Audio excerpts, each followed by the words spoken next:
comenzar con la meditación, vamos a proceder a realizar... me faltó algo sacar de mi casa. Porque es marzo y no hemos felicitado a los que cumplen años. Los que son nuevos en Camarero no saben, estamos tratando de establecer una tradición.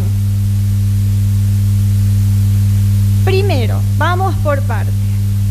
Tenemos un pedido de traslado, es decir, hermanos de Camarero que se están yendo a otras iglesias. En este caso vamos a hacer la primera lectura. El sábado que viene será la segunda lectura para votar ese traslado. Los hermanos Josué Rodríguez Flores y Melita Díaz Rojas se están yendo a la iglesia de Palermo en Buenos Aires y nos están pidiendo su carta de traslado. Esto es primera lectura. La segunda lectura, ahora sí, gracias Fabián, es recibir a María Mercedes Romero Balcázar, que da la casualidad que también es de la iglesia de Palermo, pero en Bogotá, Colombia. Esas cosas que pasan. Así que bueno, está propuesto recibir a esta hermana como miembro de Camarero en segunda lectura. Y la tenemos acá presente, ¿no es cierto? Nos está acompañando en la parte de audio. Creo que es conocida por todos. Así que corresponde entonces que podamos votar el darle la bienvenida a Melchi, como es segunda lectura y no ha habido ninguna observación. Queremos pedir a todos los hermanos que podamos votar para recibirlo como miembro de nuestra iglesia, levantando su mano derecha. Yo por un tema especial lo voy a hacer con la izquierda. Pero bienvenida a Melchi, a nuestra iglesia, estamos muy contentas. Y aparte que estés trabajando en distintas áreas de nuestra congregación.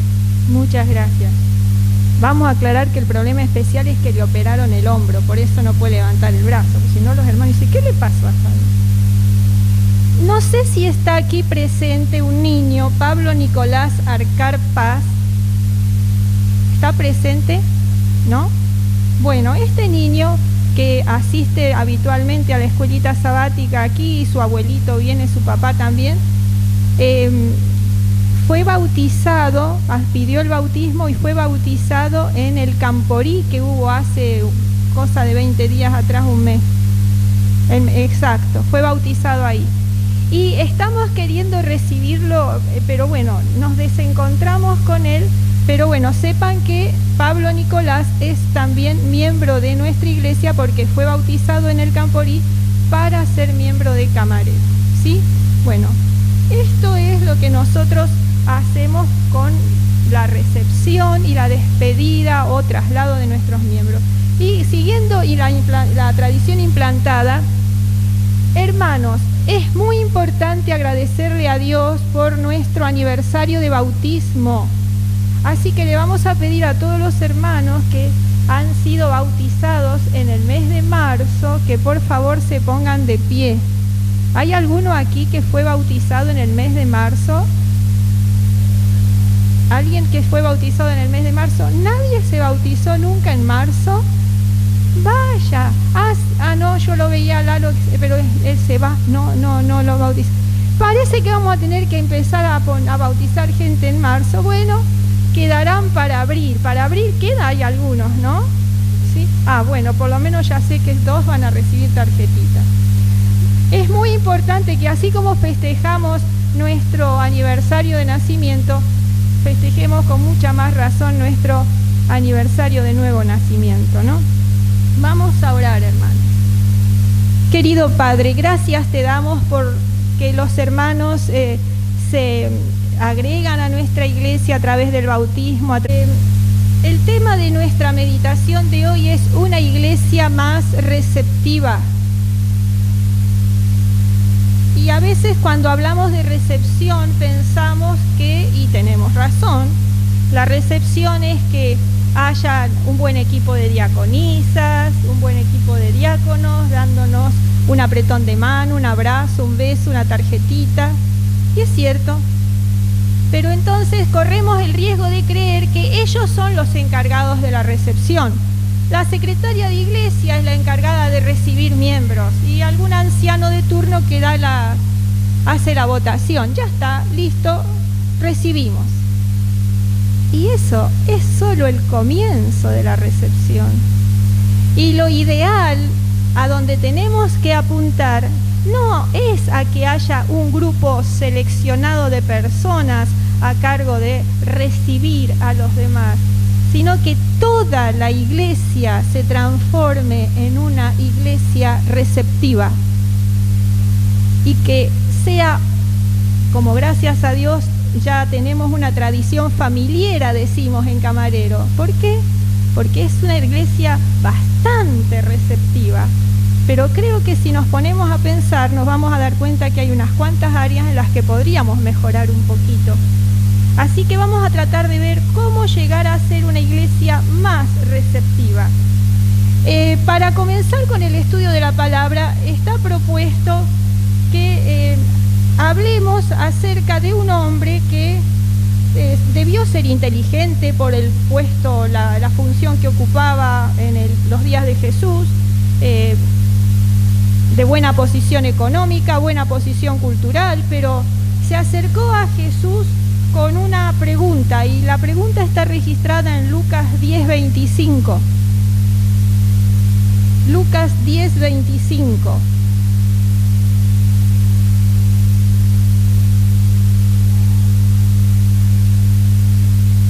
Era un intérprete de la ley y se acerca a Jesús en realidad con no muy buenas intenciones, porque dice que se acercó para probarle, en otras versiones dice para tentarle, y le pregunta: Maestro, ¿haciendo qué cosas heredaré la vida eterna? Y entonces Jesús le contesta con otra pregunta: ¿qué está escrito en la ley? ¿Cómo lees? Porque bueno, si el que le hace la pregunta es un intérprete de la ley, tiene que saber qué es lo que la ley, la Torá, la Biblia decía acerca de qué cosas había que hacer para heredar la vida eterna. Y este caballero le contesta en el versículo 27: amarás al Señor tu Dios con todo tu corazón y con toda tu alma y con todas tus fuerzas, con toda tu mente, y a tu prójimo como a ti mismo. ¿Bien? ¿Bien has dicho?, le respondió Jesús. Hace eso y vivirás. ¿Sí? ¿Qué me venís a preguntar lo que ya sabés? Pero claro, el asunto de amar a Dios era algo que este escriba o este intérprete de la ley tenía claro. Pero eso de amar al prójimo, ahí se le complicaba la cosa. ¿Quién era el prójimo? ¿A qué prójimo se refería Dios cuando hablaba de prójimo? Y por eso le pregunta: ¿y quién es mi prójimo? Y Jesús,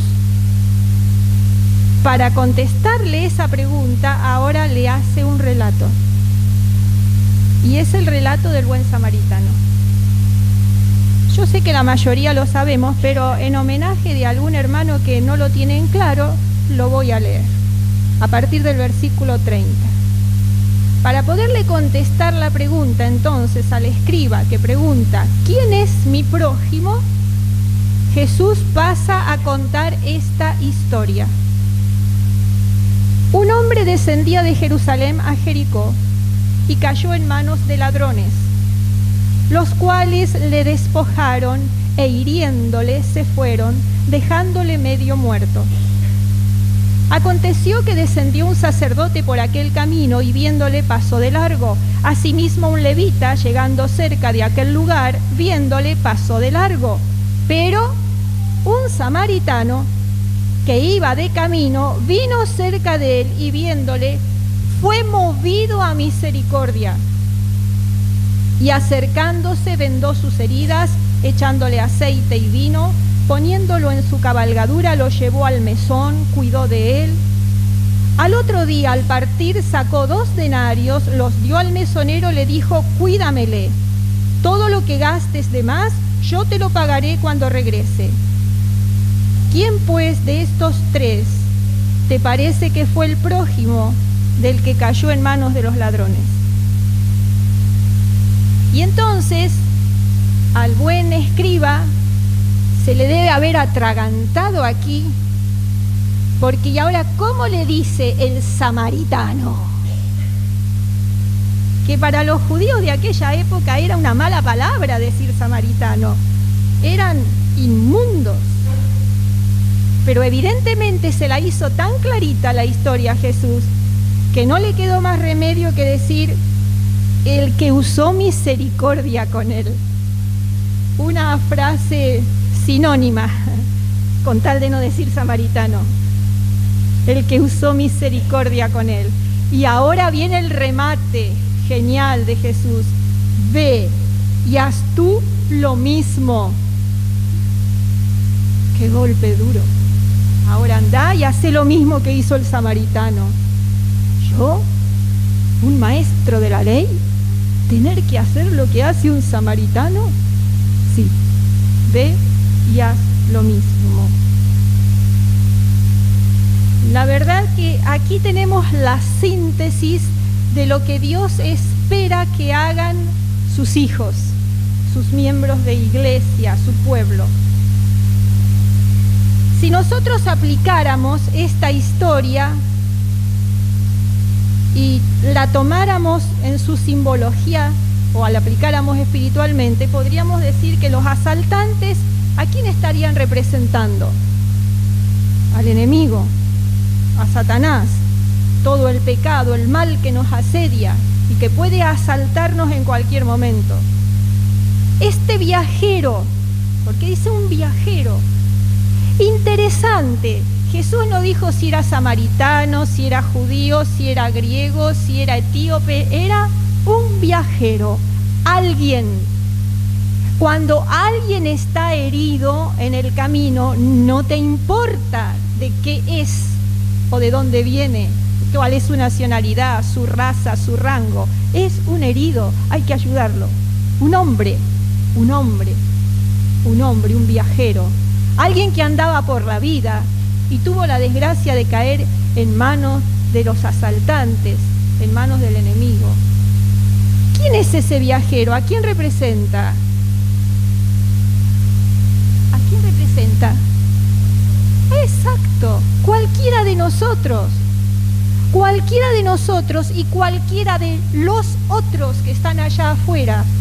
Somos ese viajero que fuimos, podemos ser y tal vez seamos malheridos por el enemigo en algún momento, o fuimos malheridos hasta que el samaritano, Jesús, llegó a nuestras vidas y nos rescató. El sacerdote y el levita, ¿a quiénes representan?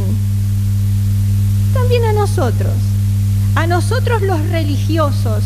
Pero cuando nos transformamos en religiosos, entre comillas, religiosos nominales. Sí, yo voy a la iglesia todos los sábados. Me acuerdo mucho cuando yo todavía no era adventista. Una persona de mi barrio me dijo: yo soy muy religioso, guardo el sábado. Ah, qué bien. Después, con el tiempo, nos enteramos que ese vecino engañaba a su esposa, tenía varias amantes, estaba con una banda de desarmadero de autos, pero él se presentó delante de mí diciendo: yo soy muy religioso, guardo el sábado. Cosas que pasan, ¿vio? Entonces, esos son el levita y el sacerdote, los adventistas de nombre, los cristianos nominales, los que aparentan ser lo que en realidad no son, porque no hacen lo del samaritano. Por eso Jesús le dice a uno de ellos: ve y haz tú lo mismo. ¿Cómo me venís a preguntar quién es tu prójimo? Ahora, nosotros, ¿qué lecciones podemos sacar de este relato para aplicarlos a nuestra iglesia y transformarnos en una iglesia, si no lo somos, en miembros de iglesia receptivos? Y si ya lo somos, más receptivos, mejores receptores. Tenemos varias lecciones que sacar del samaritano. El samaritano pasaba, vio al hombre herido, ¿y qué le sucedió en su corazón? Dice la palabra que fue movido a misericordia, es decir, se apenó, se preocupó, pero no se quedó diciendo, oh, mira, pobre tipo, ¿cómo lo dejaron, Que es más o menos lo que dijeron los demás. Ay, mirá, todo lleno de sangre, ¿qué habrá hecho para que le peguen así? A veces decimos eso, hey, si anda tan mal, si le pasan tantas cosas, por algo será, ¿no? Sino que movido a misericordia lo llevó a la acción. El sentimiento de misericordia lo lleva a actuar. El amor de Cristo me constriñe, me estruja, me empuja, me lleva y actúa. Dejó, como nos decían el sábado y el domingo pasado en los cursos, dejó la zona de confort, dejó la comodidad. Él podía haber seguido su viaje, pero bajó de su cabalgadura, lo atendió, gastó vino, aceite. De paso, lindo seguir con la simbología, ¿no? Pero da para otro sermón eso.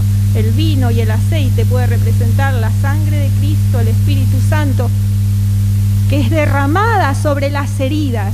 Y si no, cuando usted estaba herido por el pecado, ¿quién lo sanó?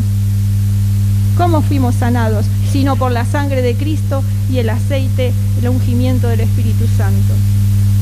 Y entonces lo carga en su cabalgadura, lo lleva, etcétera, etcétera. No voy a repetir lo mismo. Actúa. Entonces, vamos a aplicar esto. Le voy a pedir a nuestra hermana que nos pase la primera diapositiva. Estamos hablando de ser una iglesia más receptiva. La pregunta es ¿con quién? Y podemos decir con la gente. Entonces, analizando, pensé, bueno, la gente con la que nos relacionamos se puede agrupar en tres categorías, por decirlo de alguna manera. Esto es a fin de estudiarlo. Estamos los que somos los miembros de la iglesia y los ex miembros. ¿Somos gente con la que tenemos que ser buenos receptores? ¿Sí o no? ¿O solamente vamos a ser buenos receptores con los de afuera y a los de adentro los vamos a tratar de cualquier manera? No, si tenemos que ser una iglesia más receptiva, la caridad bien entendida empieza por casa. Entonces, con los miembros, con los ex miembros. También están las otras personas que no son miembros de iglesia, pero que entrarían dentro de la categoría de interesados. Amigos, familiares, vecinos, gente con la que tenemos afinidad, pero que todavía no tomaron su decisión por Cristo. Y están los otros, los indiferentes, los desconocidos que no tenemos ni idea si tienen interés o no tienen interés. Los opositores son otra categoría, los que ya empiezan a poner en contra, los que no les gustamos. Ah, no, adventistas, no me hablen de eso. No. Cristiano, por favor, no quiero saber nada. Y después entra la categoría de los enemigos. También habrá que ser receptores con esta gente. ¿Tendremos que aprender a ser mejores receptores con todos? ¿O solamente tenemos de esa lista que seleccionar algunos? Vamos a buscar Mateo 5, 44 al 48.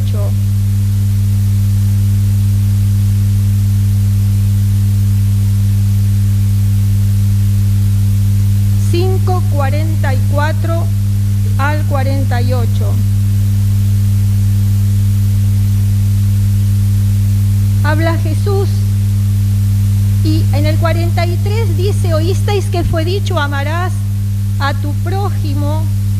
Y entonces en el 44 dice: yo os digo, amad a vuestros enemigos, bendecid a los que os maldicen, haced bien a los que os aborrecen, orad por los que os ultrajan y os persiguen. Es decir, hermanos, acá hay tal vez un capítulo muy grande en el cual tenemos que desarrollar dones, capacidades y talentos, es decir, desarrollar amor y capacidad receptiva hacia esta gente que serían opositores y enemigos de la iglesia o de nuestra vida personal, porque es un mandato de Cristo.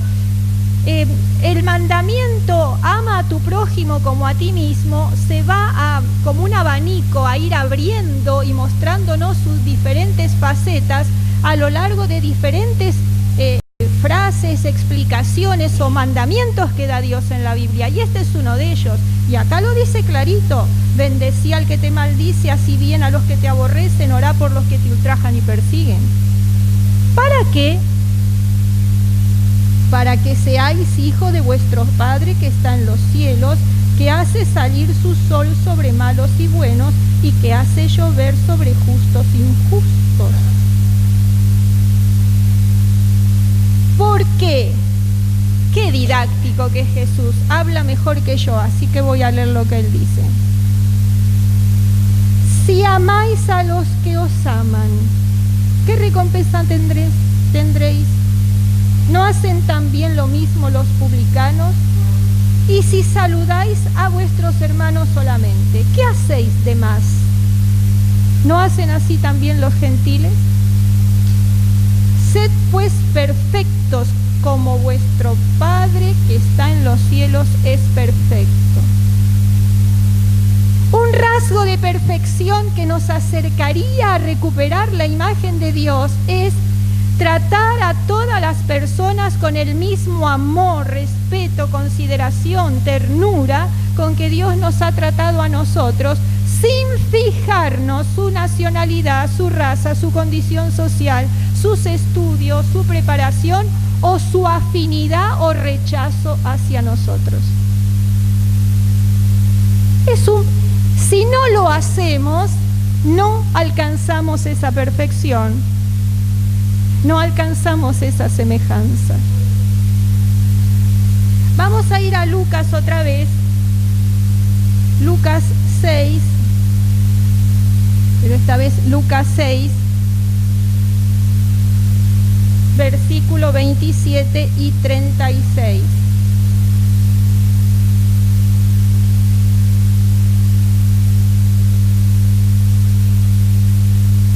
Amad, otra vez dice lo mismo, amad a vuestros enemigos, haced bien a los que os aborrece, bendecid a los que os maldicen. Y entonces dice después en el versículo 36, sed pues misericordioso como también vuestro Padre es misericordioso. Es decir, se nos vuelve a recalcar aquí que tenemos que ser misericordiosos y amar a todos. Vamos a pasar la siguiente vista, la siguiente diapositiva. Es decir, una iglesia más receptiva, con miembros interesados e indiferentes en sus diferentes categorías, pero sin hacer acepción de personas. Y si a alguno le queda alguna duda, vamos a Santiago 2, versículo 1. Vamos a Santiago capítulo 2.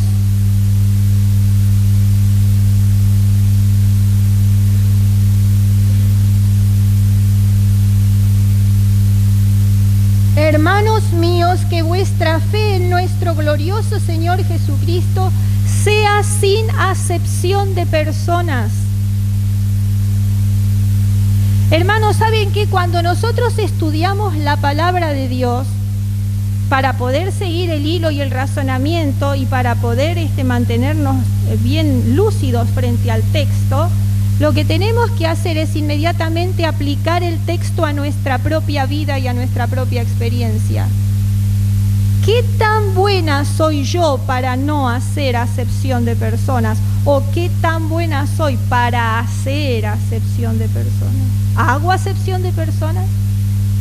Porque aquí clarito la palabra de Dios dice, hermanos míos, que vuestra fe sea sin acepción de personas. Y entonces lo que sigue del texto dice, si viene un hombre con vestiduras ricas, y entonces, no, venga, siéntese acá, pase, y al otro que es humilde y sencillito, no, anda para allá, anda para el fondo vos. No, acá este lugar es para el doctor. A mí me molesta mucho cuando En los anuncios se dice el doctor, el ingeniero, el arquitecto. En la iglesia somos hermanos. Amén. Hermano. ¿Qué doctor, arquitecto ni nada? Hermanos. Lo dijo clarito Jesús. Dijo, vosotros no llaméis maestros a nadie, no llaméis Señor a nadie. Vosotros sois hermanos los unos de los otros. Los títulos en la oficina. Me hace así. Los títulos en la oficina y en el trabajo. Acá somos hermanos. Bueno, eso es hacer acepción de personas y no nos damos cuenta. Pero queremos ser una iglesia más receptiva, ¿no es cierto? Queremos ser una iglesia más receptiva. Y entonces dice, no hacéis distinción entre vosotros mismos y venís a ser jueces con malos pensamientos. Bueno, bien, sin acepción de personas. Ahora, ¿para qué? ¿Cómo somos? Pasá la otra vista. ¿Cómo somos personas, iglesias más receptivas? Si yo quiero ser más receptivo, solamente me voy a parar en la puerta diciendo, buen día, feliz sábado, buen día, feliz sábado, buen día. ¿Qué vamos a estar 80 diciéndonos a todos buen día, feliz sábado? Evidentemente que no. Cada quien va a ser receptor y buen receptor de acuerdo al don, el talento, la capacidad y la oportunidad que Dios le dio. Porque las personas, cualquier persona, el hombre que está tirado en el camino, que no sabemos si es amigo, medio amigo o enemigo, ese que necesita ayuda, tiene necesidades materiales, emocionales y afectivas y también espirituales. Pasamos la otra. ¿Cuáles son las necesidades materiales básicas? Alimento, abrigo, estudio, trabajo, vivienda, salud, ¿cierto? Puede ser que me haya olvidado de alguna, ¿no? Esas son las necesidades básicas materiales que tenemos. ¿Cuáles son las necesidades emocionales y afectivas? Algunas. ¿Necesitamos amistad? ¿Usted necesita sentirse amigo de alguien, que le sean amigos? Claro, necesita sentirse aceptado, bien recibido, bien tratado, que lo integren al grupo, le gusta que lo integren al grupo. No, nunca les pasó que llegan a un lugar y dicen, hola, y de pronto los que están acá charlando hacen así, y agrupan entre ellos y a usted lo dejaron afuera. ¿Le pasó? ¡Ay! ¿Duele, no? Claro que duele. ¿Fue receptivo ese grupo? Entre los adolescentes pasa mucho y entre los viejitos también. ¿Fue receptivo ese grupo? No, hizo todo lo contrario de lo que Dios espera que haga. Necesitamos consuelo, contención, necesidades emocionales y afectivas. Y hay grandes necesidades espirituales. Necesitamos esperanza, paz, perdón, en definitiva, la salvación. ¿Cierto? Ahora, ¿cómo nosotros podemos, a través de qué, como iglesia, poder satisfacer esta? Yo señalo abajo porque tengo la pantallita acá, pero tengo que señalar arriba. Hacemos para satisfacer esas necesidades materiales, emocionales, afectivas y espirituales. Vamos a ver la otra vista. Bueno, por eso en la iglesia tenemos diferentes ministerios y departamentos. Si hablamos de que alguien necesita ropa, ¿a quién pensamos inmediatamente? Dorcas. Si pensamos que le falta comida, Dorcas. Alguien que ando corto de plata, no llego con la cuota del colegio, de la universidad, del estudio, ¿quién pensamos? Departamento de educación, ¿no es cierto? O sea, en la iglesia hay diferentes ministerios para ir solucionando o arreglando los problemas, pero no alcanzan con los ministerios. Es fundamental lo que dice el segundo renglón, el contacto personal, el relacionamiento. Alguien a lo mejor no necesita ni ropa, ni comida, ni plata para la cuota, ni para el alquiler, pero necesita que alguien se siente y lo escuche. Necesita poder desahogar su corazón. También se ministra a las necesidades de la persona así, a través de la predicación, de los estudios bíblicos. Por eso la iglesia tiene diferentes servicios. Servicio de consejería, de mediación. Interesante, estos 5 o 6 años que estuve trabajando, 6 años más, en la oficina pastoral, primero con el pastor Daniel Vázquez, después con el pastor Gómez, Interesante las veces que ellos han tenido que hacer de mediadores. ¿Saben lo que es un mediador? Esta persona está en crisis o en polémica con esta, no se entienden que por cuestiones de plata o lo que sea, y entonces viene el mediador para tratar de acercar las partes y que lleguen a armonizar y a reconciliarse. Es un ministerio impresionante para desarrollar dentro de la iglesia. Poder contener a las personas en la crisis. También se hacen cursos, talleres, a través de las publicaciones, allá Surrú se va a poner contento, a través de las publicaciones, de las escuelas, de las universidades, los colegios, los clubes de conquistadores, los centros de salud, etcétera, etcétera. Son todos instrumentos que tiene la iglesia para poder ser receptivo, es decir, para poder atender las necesidades del hombre caído en el camino. ¿Se entiende, hermanos? ¿Me explico? Ahora, ¿usted dónde encaja? ¿Dónde encaja? ¿Cuál es su parte en esto de atender al hombre caído en el camino? Mire que tiene un montón de cosas distintas para hacer. Elija, puede dirigir los cantos, puede llevar música, puede enseñar la palabra, dar estudios bíblicos, atender niños. ¿Qué puede hacer para ser más receptivo, más semejante a Jesús, más útil a la humanidad? Un mejor cristiano, en definitiva. No sé si queda otra vista. Se terminaron. Gracias. Voy a leer una cita que refuerza esto. Está en el Evangelismo, página 258, y dice así: hay que tratar con paciencia y ternura a los recién llegados a la fe, y los miembros más antiguos de la iglesia tienen el deber de encontrar la forma de proporcionar ayuda, simpatía e instrucción para los que han salido de otras iglesias por amor a la verdad y que en esta forma se han separado, habla acá de la obra pastoral a la que estaban acostumbrados. Después dice más abajo: el Espíritu de Dios convence a los pecadores de la verdad y los pone, escuchen esta frase, mis amores, en los brazos de la iglesia. ¿Vieron cómo cuando pasan acá? Yo estoy viendo, desde acá lo estoy viendo a Marcos Surrú, que tiene a su bebé, la está cunando, así allá en el fondo, durmiéndola. Ahí Maca está con su hijito. Y ahí, bueno, entonces dice aquí que el Espíritu Santo trae a los heridos del camino y los pone en los brazos de la iglesia. ¿Se da cuenta qué ternura? Cuánto amor, cuánto cariño, cuánta paciencia para con estas personas que van llegando nuevas. Las que nos tuvieron a nosotros. Las que nos tuvieron a nosotros cuando llegamos alguna vez. Los predicadores pueden hacer su parte, pero no pueden hacer la obra que la iglesia necesita hacer. Y la iglesia, hermanos, somos nosotros. Y por si a alguno le queda alguna duda, aquí en Mensajes Selectos, tomo 3, dice: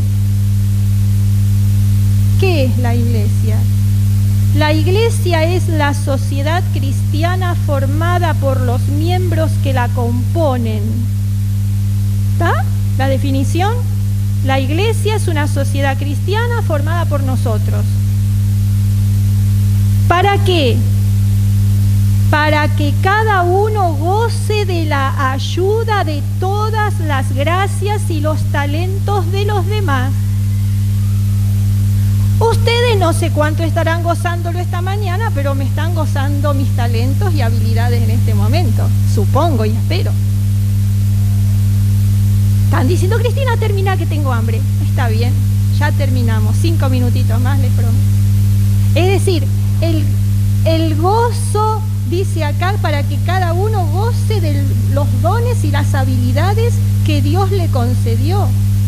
Debemos estar unidos por el sagrado vínculo, lo digo de nuevo, sagrado vínculo del compañerismo, a fin de que cada miembro se beneficie de la influencia del otro. Cada uno de nosotros debe beneficiarse de la influencia del otro. ¿Qué hubiera sido de mi presentación de diapositivas si allá no estuviera la hermana apretando los botoncitos? ¿Cierto?